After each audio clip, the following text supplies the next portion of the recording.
Bom, Cristina, primeiro eu quero te agradecer pelo convite, né? Porque, assim, na verdade, é uma grande satisfação para mim ter recebido esse convite de você, né? E estar aqui podendo conversar um pouco a respeito desse assunto. Bom, eu vou começar falando de uma forma mais geral, e assim, até eu acho que dentro do que eu vou respondendo, eu não vou dirigir nenhuma resposta individualizada dentro do que me enviaram, não. Eu acho que o que eu vou falar vai dar para responder a todas as questões que foram enviadas aí ao longo da semana. Bom, primeira coisa, né, dizer que assim, independente da gente estar na maturidade ou não, né, a frequência de quadros depressivos e ansiosos já é realmente mais frequente do que no homem. E quando a mulher entra, né, na fase ali antes da menopausa, né, o climatério, né, que o climatério ali a gente tem, é, não é só a menopausa, a gente fala muito da menopausa, mas a menopausa na verdade é uma data, né, é o momento em que a gente teve a última menstruação, né, então você tem um período anterior que começam a ter algumas alterações hormonais e tudo, e o pós-menopausa, né, que já é o período aí onde realmente a mulher não menstrua mais, né. É, E é nesse período inicial, né, que as alterações hormonais começam a acontecer e a frequência tanto de depressão quanto de ansiedade começa já a aumentar. Nesse período né, a gente chama ali da perimenopausa. Adriana, Oi. uma pequena observação é que com o aumento da expectativa de vida, as mulheres vão passar aí um terço da vida delas no pós-menopausa. Isso. Então, cuidar da saúde mental e da qualidade de vida da mulher madura importa. É um terço de vida, né? Muito relevante. Sim. Aí eu só vou chamar atenção porque assim, a gente se preocupa muito com o pós, né? Mas na verdade, lá atrás é que esse cuidado começa, né? A gente começa a pensar no pós-menopausa na criança, na menininha, né? Que deve estar tendo Isso. aí uma alimentação saudável, né? Desde pequena, né? Que deve estar, né? Depois fazendo aí a atividade física. A criança já é ativa, né? O problema é quando a gente entra na adolescência que para tudo, né? E hoje a gente percebe que os jovens de hoje têm uma vida saudável, não é 100% óbvio, mas tem uma vida já voltada para uma vida mais saudável, né? Um cuidado com o corpo, com a alimentação, né? Faz atividade física e tudo, muito mais do que a gente fazia quando a gente era jovem, né? Por exemplo, nós que praticamos o ciclismo, né? Eu, por exemplo, eu comecei a lá agora, foi em 2016, 7 anos, né? que e quando criança, eu, obviamente, andava muito de bicicleta, carria, arrebentava o joelho, tudo. Então, assim, lá atrás já teve uma ajudinha aí. Mas depois, né, comecei a estudar, aquela coisa, separa tudo e deixa a atividade física de lado, né? E eu acho que os jovens É, hoje, eles estão se cuidando muito mais do que a gente. estão mais conscientes, né? Pelo menos é o que a gente espera também. Então, esse cuidado já começa lá atrás. E aí, Cristina, assim, uma das queixas, né, principais nesse período, né, da perimenopausa, é em relação ao sono. Né, eles começam, já a queixa de insônia também já é mais frequente em mulher do que em homem, né? E nessa fase do climatério, essa queixa começa a surgir mais frequentemente. E isso tem muito relação com as alterações hormonais, tá? Então, assim, quem não dorme bem, fica mais irritada, né? Isso acaba gerando, ao longo do dia, né? Vai ter respostas, né? Ficar mais ansiosa, né? Às vezes... Então, assim, é um somatório, os sintomas, eles vão aparecendo aos poucos. Então, muitos dos sintomas da perimenopausa não são necessariamente quadros bem definidos de transtornos de ansiedade ou transtorno depressivo. São sintomas que estão presentes ali por conta de toda essa alteração, no caso, alteração hormonal, que vai levando a esses sintomas, né? Alguns sintomas ali de fogachos, né? Isso altera o sono da mulher, né? Isso deixa a mulher mais irritada.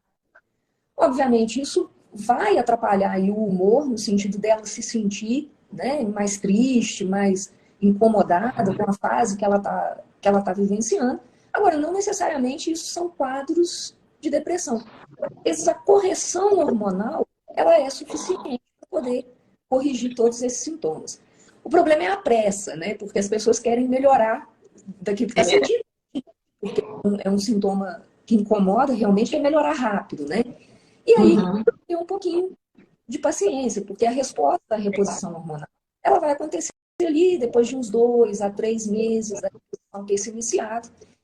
E a reposição também foi mágica, porque às vezes o ginecologista vai ter que fazer os ajustes na dose dos hormônios, né? E isso é individualizado. Isso não pode ser aí uma coisa que ele vai prescrever a mesma reposição para todo mundo, né? Então tem que vai reavaliar e aí, assim, a gente tem que diferenciar nesse sentido, né, Cristina, porque eu tô falando aqui agora daquilo que faz parte desse momento, é normal nesse momento, né? Normal no sentido das ações que estão acontecendo ali na parte hormonal. Agora, algumas mulheres vão desenvolver, sim, transtornos depressivos e ansiosos, né, bem caracterizados e que aí, sim, vão precisar de tratamento, né? E aí, isso é só uma avaliação individualizada mesmo, né, de cada paciente, para a gente tentar diferenciar, né? É um quadro depressivo que necessita de um tratamento psicofarmacológico, né? Às vezes, questão até de terapia também, porque é um momento também onde a mulher está vivenciando, com certeza, muitas mudanças na própria vida, né? Às vezes, os filhos que estão indo embora de casa, né? E isso vai trazendo uma série de questões que às vezes, né, são suficientes aí para deixar a mulher mais triste, né? Mais ansiosa, com insônia, né? Então, tudo isso precisa ser avaliado para cada paciente, né? E outra, né, eu acho que uma das perguntas que deveria ser, esses sintomas, eles podem aparecer juntos, né? Sintomas depressivos e ansiosos. Sim, podem aparecer juntos, né? Independente também da fase, né? É muito comum a gente receber pacientes que têm tanto sintomas depressivos clínica, né? E aí a gente vai ter que tratar, diagnosticar e tratar adequadamente cada caso. Aí eu deixo para a Cristina, assim, perguntas, eu acho que se você tiver alguma coisa aí para colocar, de uma forma, então, acho que eu tinha para falar isso. Né? Eu pensei se você poderia apontar alguns fatores de risco, né, que vão predispor mais a mulher a ter esse conjunto de sintomas de ansiedade e depressão. Então, isso aí está muito relacionado ao estilo de vida, né? Questão da alimentação, da atividade física, né? A alimentação é importante, uma alimentação. Não é que não possa comer, né? Mas tem que reduzir um pouquinho carboidrato, né? Açúcar, as pessoas têm costume de, né, toma refrigerante, acha que aquilo ali não tem problema? Tem problema. Então, né, fazer uma correção da dieta, nesse sentido, pode, né? É sempre importante ter uma orientação do profissional, do nutricionista, porque não é pegar dieta também no Google, né? E achar que está fazendo a coisa correta ali. Atividade física, né? Como a gente já falou aí, e o sono, né? E o sono, infelizmente, o sono é uma das coisas que altera por conta, né, das alterações hormonais, mas muitas vezes, muitas mulheres, isso que eu estou falando, Cristina, isso não é só onde os sintomas surgem, não, isso é para a vida toda, né? Então, cuidar disso é muito importante, tá? Quem não dorme bem, né? Isso traz um estresse, né, pro dia a dia, isso vai trazer alterações que vão comprometer mais à frente e trazer outros sintomas, né? Vai comprometer, sem dúvida, o funcionamento do sistema nervoso central e vai trazer outros sintomas, tá? Sim. Eu acho que seria um tripé, então, né? Um tripé aí. Alimentação, atividade física e sono. Cuidar dessas 3 áreas é inegociável, digamos assim, né? Essencial. É essencial para evitar, para pelo menos reduzir, né? E aquilo que você falou agora mesmo, né, de a gente já começar a pensar na menopausa desde que a garota é menina ainda, né? É uma coisa que eu sempre falo aqui nas lives, porque o fato de eu, Cristina, me direcionar às mulheres maduras, não significa que o que eu falo é só para as mulheres maduras. Porque a mulher jovem, ela precisa se preparar para ser uma mulher madura, começar cedo, começar jovem. Ela tem que começar a plantar lá atrás, né? Na infância, adolescência, juventude, para quando ela chegar nessa perimenopausa, na menopausa e tudo, ela já está preparada, ela já está com o terreno preparado para fazer uma colheita boa, digamos assim. Então, Cristina, outro dia eu assisti uma aula, né, até de uma ginecologista, e ela falou uma coisa muito interessante. Ela falou que, na verdade, o nosso futuro, né, esse período, né, a maturidade, ela começa, na verdade, lá na nossa gestação. Né? Dependendo da forma como a gestante está se nutrindo, né, e, obviamente, nutrindo o feto, né, isso já está vendo lá na frente problemas de saúde, inclusive de saúde mental. Uhum. Daí também a importância da mulher gestante, né? Cuidar bem, né? Do pré-natal, também da alimentação dela, né? Da nutrição que ela está mandando para o bebê, né? Que ela está proporcionando para o bebê. Né? E uma curiosidade aqui que eu tenho, eu gostaria que você falasse um pouco, essa questão dos sintomas ansiosos e depressivos. Podem conduzir a mulher a engordar nessa fase de perimenopausa e menopausa, ou não tem nada a ver? Então, algumas pessoas, né, elas quando ficam, isso vai variar muito, tá, Cristina, porque assim, algumas pessoas ansiosas, elas acabam comendo mais, tá? Algumas pessoas ansiosas, elas perdem o apetite, né? Tá. Nos quadros depressivos, aí vai depender do grau também, tá? Inicialmente, as pessoas acabam comendo mais realmente, porque isso vai trazer uma resposta no nosso corpo que traz uma certa sensação de prazer, né?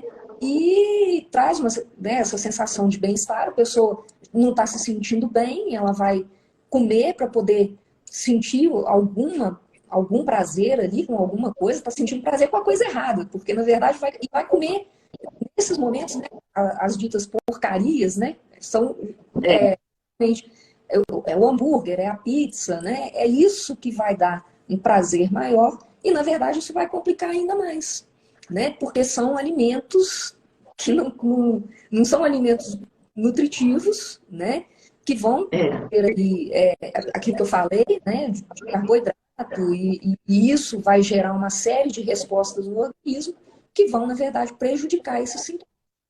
Tá? Então, é uma coisa levando a outra. Aí vira uma bola de neve. E aí, obviamente, vai ficando de peso. E aí, a mulher com peso, óbvio, vai ficar mais chateada, vai ficar mais triste, vai ficar mais ansiosa. Né? Então, assim, você vê, é um ciclo. E a gente vive também, Adriana, numa sociedade que cultua a juventude, né? Faz um culto, uma idolatria à juventude e um culto à beleza.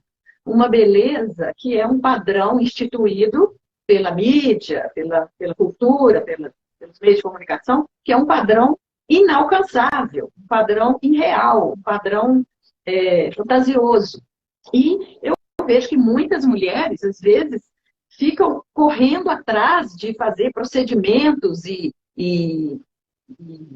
sei lá, estéticos, né? Para poder encaixar nesse padrão. E isso também está relacionado, isso pode levar a esses sintomas ansiosos e depressivos, essa comparação, ficar olhando o corpo da celebridade, ficar comparando com as amigas na academia, né? Esse é o grande problema, né, Cristina? A comparação. Porque quando a gente faz alguma coisa, porque aquilo deixa a gente se sentindo melhor, que ótimo que a gente está fazendo. Né? Desde que a gente não exagere, né? Porque exagerar na atividade física vai ser ruim. Exagerar no controle da alimentação vai ser ruim. Né? Então, tudo que é em excesso não vai fazer bem. Tem que haver ali um equilíbrio, né? Agora, o problema é quando as pessoas entram nessa onda da comparação, né? Principalmente né? Você vai comparar com quem está no Instagram. A pessoa que está ali está vivendo para aquilo, né? Então, nós que temos, por mais que a gente possa tentar ter uma vida saudável, a gente jamais vai ter uma vida voltada para a atividade física como determinadas pessoas têm, né? Que a única coisa que fazem é ir para a academia. Então, né? Nós nunca vamos chegar nesse ponto. Agora, a gente busca um corpo que nos deixa mais satisfeitos, né? Tá? Eu acho errado também o que tem acontecido aí ultimamente, com uma certa tentativa de glamorizar, né, a obesidade. Isso também é perigoso, porque a obesidade não é só questão de estética. Tá? O controle de obesidade é com relação à saúde. Tá? Isso. Então, não é que a pessoa tem que ser magra, né? Aquela coisa, como você está falando aí, né? Esse padrão de beleza. Top model. Padrão top model. Pois é. Não é que tem que chegar nesse ponto, mas a pessoa também não vai, né, abandonar todos os cuidados e achar que ser obesa, obeso, né, que isso vai ser saudável. Vai. Uma hora a conta chega, né, Adriana? E aí, né, respondendo ao que você me perguntou, né, se isso pode levar a sintomas ansiosos depressivos, sim. Não necessariamente a um transtorno depressivo ou ansioso que requeira tratamento medicamentoso. Mas, com certeza, a pessoa, né, ela vai se frustrar, ela vai ficar triste, e aí vai ser cada vez mais difícil ela estar se sentindo bem. Né? E aí, Cristina, isso é muito mais algo para ser trabalhado na terapia do que necessariamente um tratamento medicamentoso. Sim. Essa visão de mundo, né? A mentalidade da pessoa, a autoestima, a autoaceitação, né? Amor próprio, passa por isso tudo, né? Passa pelo trabalho com essas questões, né? Então, a respeito disso, né? Vamos supor que alguma das mulheres que estejam nos assistindo aqui identifique que ela está com sintomas ansiosos e depressivos.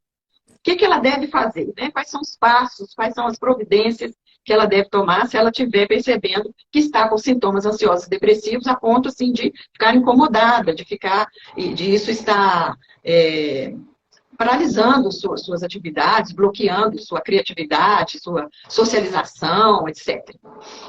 Se já estiver nesse ponto, né, Cristina, eu acho que já é a hora de marcar uma consulta com a psiquiatria. Tá? Sim. Agora, se forem sintomas mais leves, né, algo do dia a dia, que percebe que eu não era assim, eu estou desse jeito, o que está acontecendo comigo? Eu acho que aí é passar pela ginecologia, né, avaliar o seu médico e ver com ele a possibilidade de fazer uma reposição hormonal. Se já estiver fazendo reposição hormonal, aí, né, reavaliar se está tendo a reposição hormonal. Acho que é essa conduta.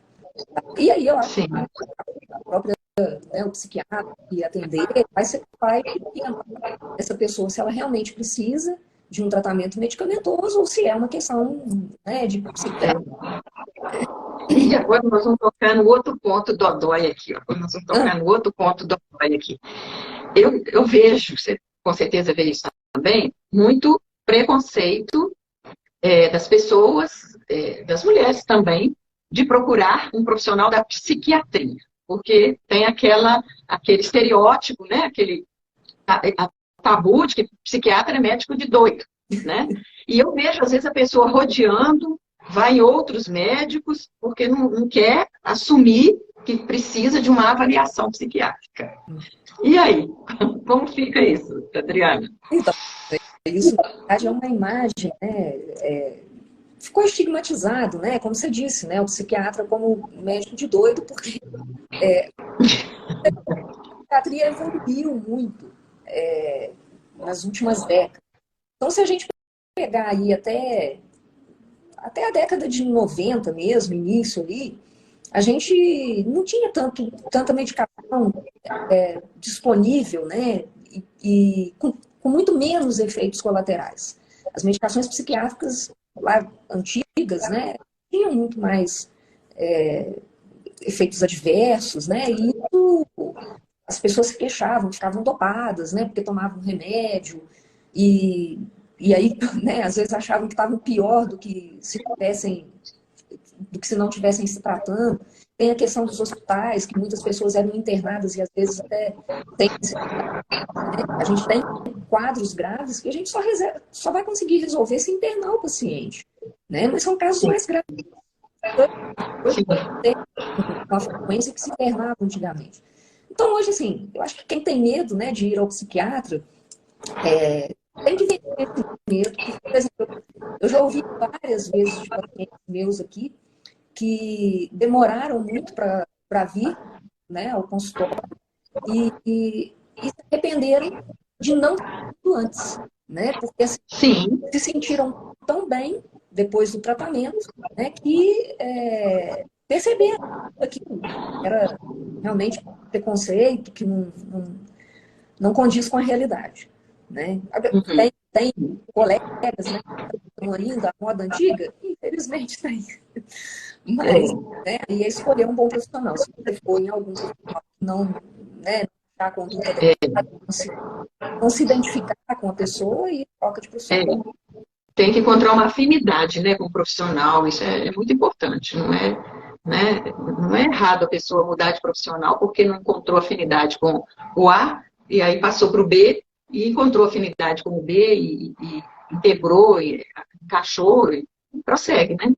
Não, eu estou vendo aqui, né, tá bem na minha frente aqui, o comentário de Matos 1662. Eu me sinto um pouco perdida. Você está vendo esse? Não, Não me conheço. conseguindo ver.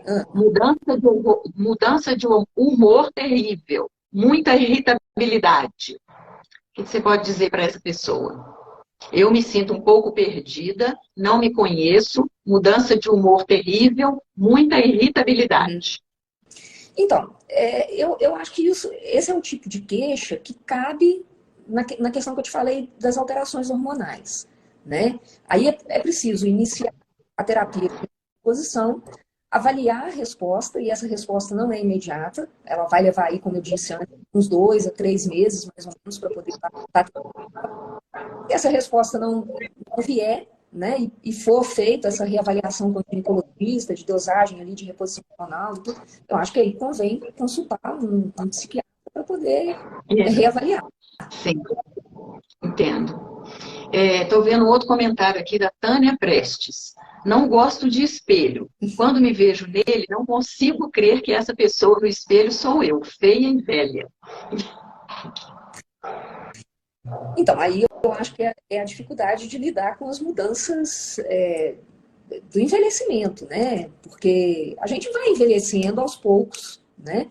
Eu acho que há um momento em que, de repente, isso aparece mais pra gente, né? De repente, você tira uma foto, você fala, a foto minha não tá tão bonita quanto era, né? Algum normal, né? Importante aí como você está sempre trabalhando com seus pacientes, né? A questão da autoestima. Porque, independente, a gente não vai ter o mesmo corpo ao longo da vida toda. Agora, seja em que fase a gente estiver, tem os nossos, né? As coisas boas que a gente tem para oferecer para as outras pessoas, e isso não está só no nosso corpo, porque o corpo envelhece, né? Não tem jeito. E ainda bem, né, Adriana? Ainda bem, Adriana, a natureza, Deus é muito sábio. Ainda bem que a gente envelhece assim, gradativamente. Já pensou se a gente dormisse jovem e no dia seguinte já acordasse velho, enrugado, de cabelo branco? Ia ser um choque. Possível olhar no espelho, né, Cristina? Aí a gente ia brigar, quebrar os espelhos da casa, né? Uhum. Então a gente tem esse tempo, né? Essa gradatividade para a gente ir aceitando, para a gente ir observando e se adaptando às os novos formatos do corpo, as perdas que a gente vai tendo, porque a gente vai tendo perdas, né? Mas temos que aprender a lidar com isso, né? A Lucileia Bressan está dizendo, uma coisa que me ajuda são os encontros casuais com amigas. Interessante, né? Socialização é muito importante, né? Nesses momentos de ansiedade, de depressão. Peraí, tem outro Outro comentário aqui. Verdade, estou nessa de fuga pela comida e já comecei a engordar. É aquilo que você falou, né? De a pessoa buscar na comida um pouco de prazer, né? Porque talvez não esteja encontrando prazer na vida, tá, né, nessa vibe, né, de ansiedade e depressão, e aí acaba descontando na comida, né? Indo para a comida. Tânia falando, eu não como, não tenho fome, minha ansiedade está me deixando muito magra. Então, esse é o outro exemplo, né? Do caso que você falou. Tem pessoas que aumentam o apetite e tem pessoas que diminuem o apetite, né? Quando estão ansiosas, depressivas.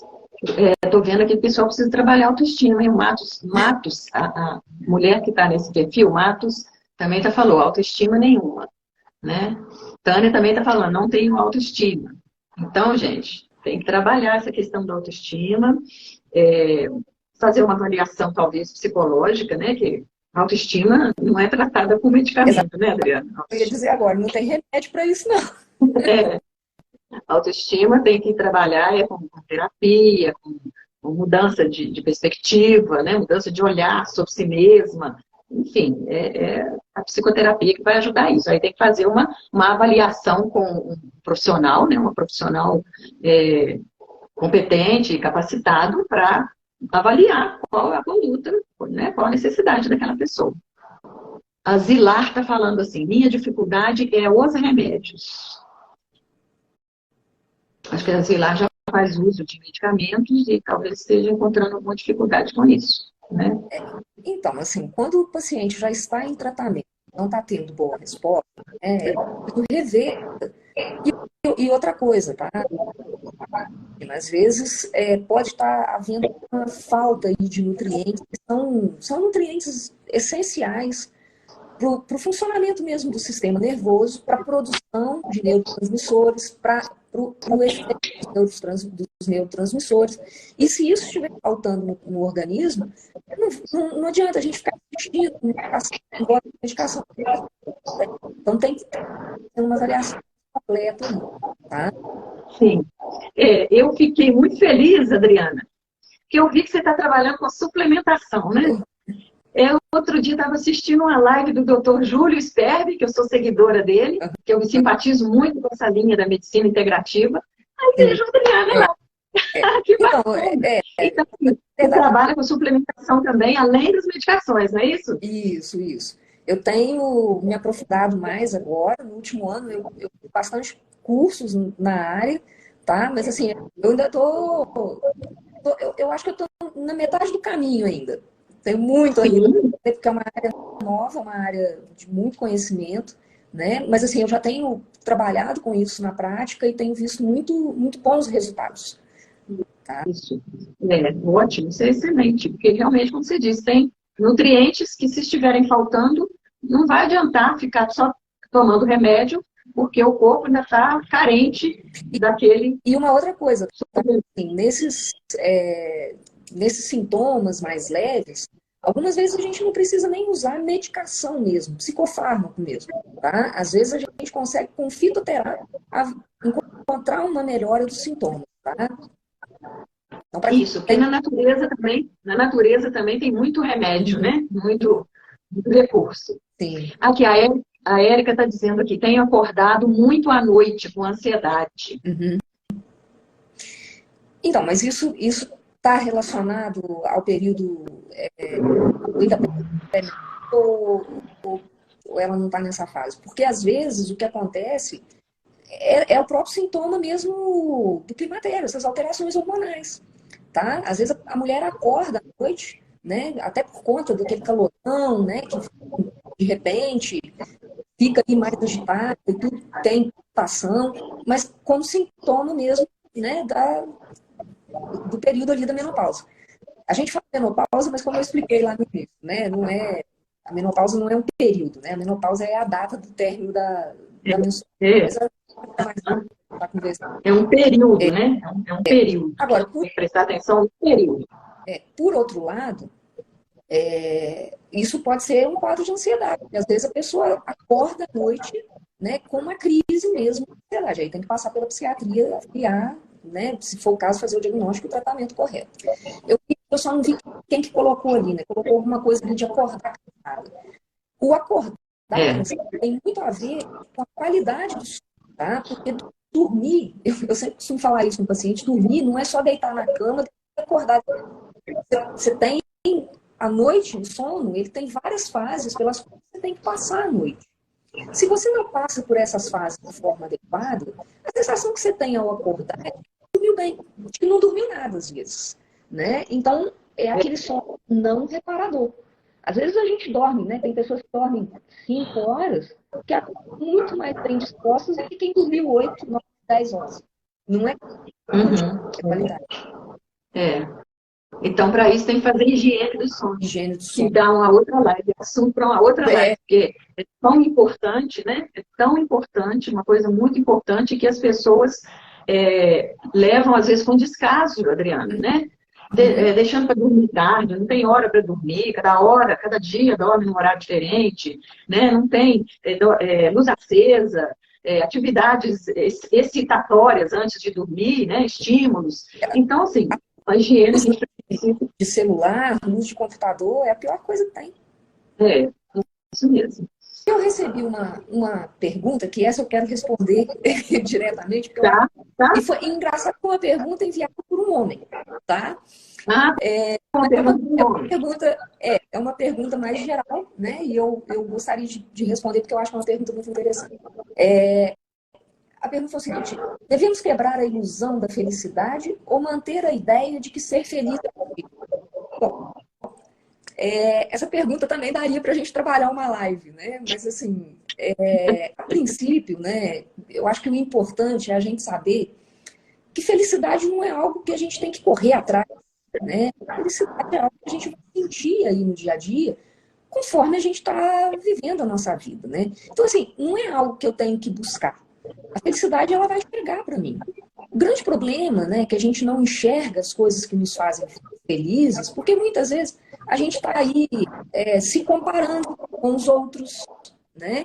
Às vezes a gente está querendo muito mais do que a gente pode, né? Porque a gente tem desejo, mas a gente também tem limites. Então, a gente saber o que a gente quer, mas saber até onde a gente pode ir, é importante, porque senão a gente vai estar sempre querendo aquilo que não é possível, e aí a gente não é feliz com o que tem, né?